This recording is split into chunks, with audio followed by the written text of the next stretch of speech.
Manusia ku Allah diciptakeun gaduh hawa nafsu. Ari hawa nafsu teh dorongan. Di ari hawa teh dorongan nafsu nu timbulna diri. Nya, ari hawa teh naon? Dorongan nu timbulna diri, hawa nafsu. Cuma hawa nafsu itu tidak bisa dihilangkan. Hanya bisa dikendalikan. Kalau hawa nafsu bisa dihilangkan, berarti seperti malaikat yang tidak memiliki hawa nafsu.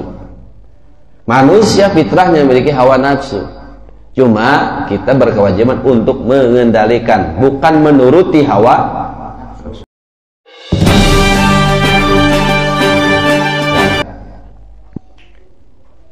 Naluri manusia memiliki nafsu. Nafsu itu dorongan, ad-dawafi' dalam bahasa Arabnya. Ketika kalian lapar, dorongannya apa? Makan. Apakah bisa dihilangkan? Tidak. Ketika kalian haus, dorongannya apa? Minum. Berarti nggak bisa dihilangkan. Ketika kalian ngantuk, dorongan untuk timbul dalam dirinya inginnya apa? Tidur. Maka silahkan tidur. Maka itu disebut hawa nafsu. Cuma nafsu kata Imam Al-Ghazali ada berbagai macam nafsu. Yang harus kita tinggalkan adalah nafsu-nafsu yang berhubungan dengan kejahatan. Dalam Al-Quran Allah memberikan nafsu dua kepada manusia. Fa'alhamaha fujuraha wa taqwaha. Nafsu manusia itu dua. Satu, sifat fujur. Sifat fujur itu sifat yang mendorong kita kepada kejelekan.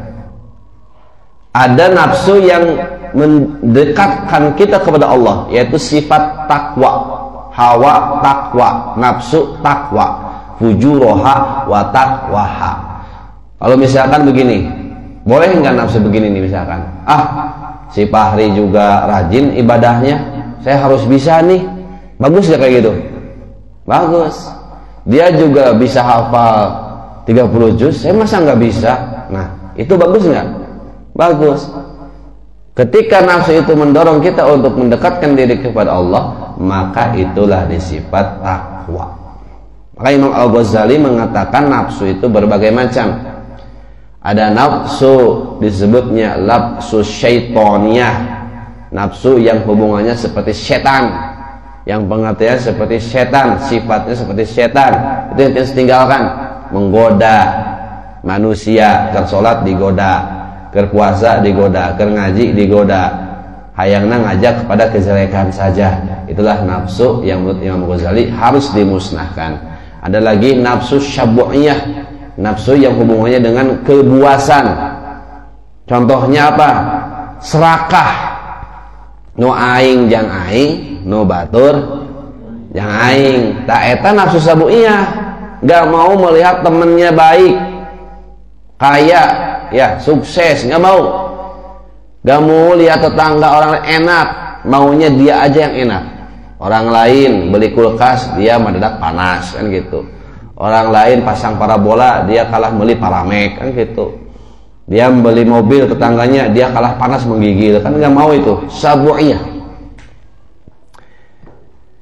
Itu harus tinggalkan tuh nafsu seperti itu.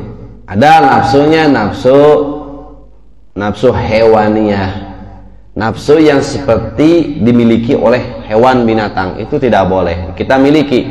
Contoh, misalkan di kita ada yang memiliki sifat seperti hewan kerbau, sare baik. Ingat, sare baik. Jika hewan kerbau, ada kebo itu kan nalurinya sifatnya apa? Tidur terus, itu sifat hewaniyah, harus kita tinggalkan. Ada yang seperti sifatnya hewan kambing, agak gayem baik. Sedetik dahar, sedetik emam, sedetik madang. Tak Ahmad Ja'far, tak ahli madang Jat Parab. Tak itu namanya sifat hewaniyah. Nafsunya nafsu hewan, maka harus ditinggalkan. Apa yang harus kita pertahankan kalau Imam Ghazali dalam diri kita? Hawa nafsu itu nafsu yang mendekatkan diri kepada Allah, yang dikenal dengan nafsu rububiyah. Rububiyah itu nafsu yang bisa mendekatkan diri kita kepada Allah.